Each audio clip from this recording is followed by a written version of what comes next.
This is Dabu7, an earthquake update, and we have more activity in the Pacific Northwest over here at the Extinction Protocol. They have an article here talking about that as of 1 p.m. on Monday, Oregon's Mount Hood had seen about 40 earthquakes in close proximity in less than 18 hours. Now, we've covered these swarms before, but this is at the southern flank of a volcano.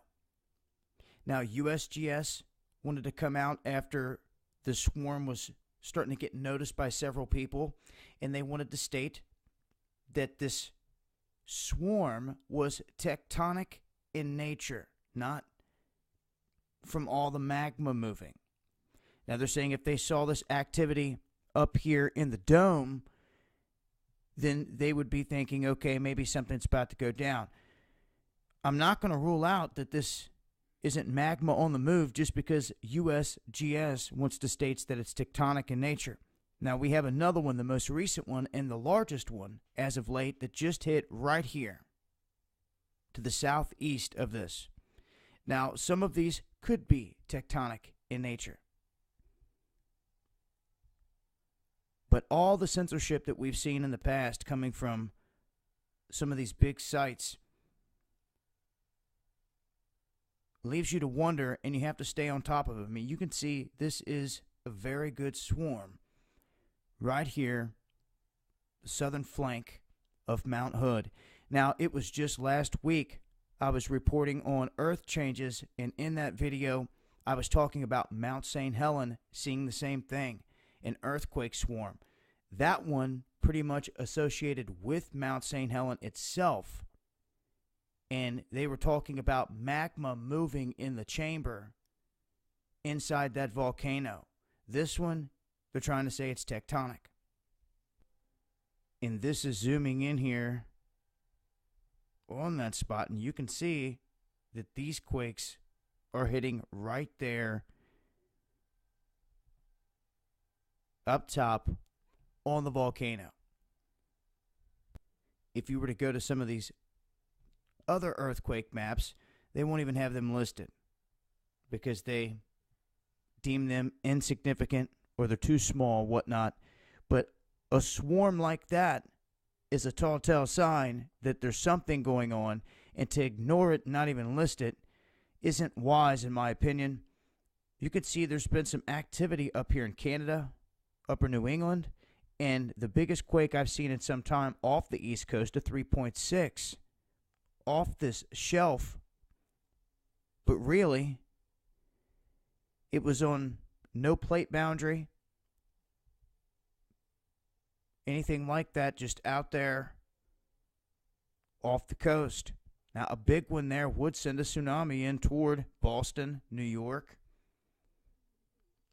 Western Texas seeing some activity. Western Montana, Nevada's had a swarm picking up. And there were some recent swarms 3 hours ago. Chile, off the coast of Chile.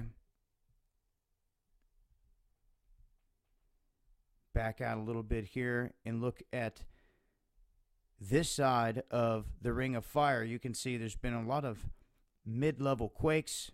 One of the most recent here, Christmas Islands. China seeing some activity, but all of this small activity.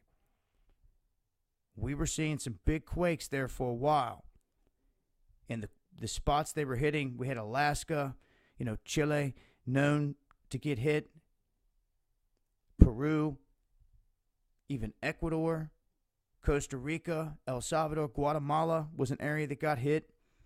And throughout the past few years, Mexico's been hit with big quakes, going right up through here near Texas and even into the Gulf of California. Those areas have been quiet. The Juan de Fuca, every now and then, 6-pointer or so, 5-6-pointer will let loose over here. It's been quiet. Vancouver Islands, we've seen big quakes in the past few years hit up here as well in swarms. Even Alaska, all the way down in the Rat Islands, over into Kamchatka into Russia.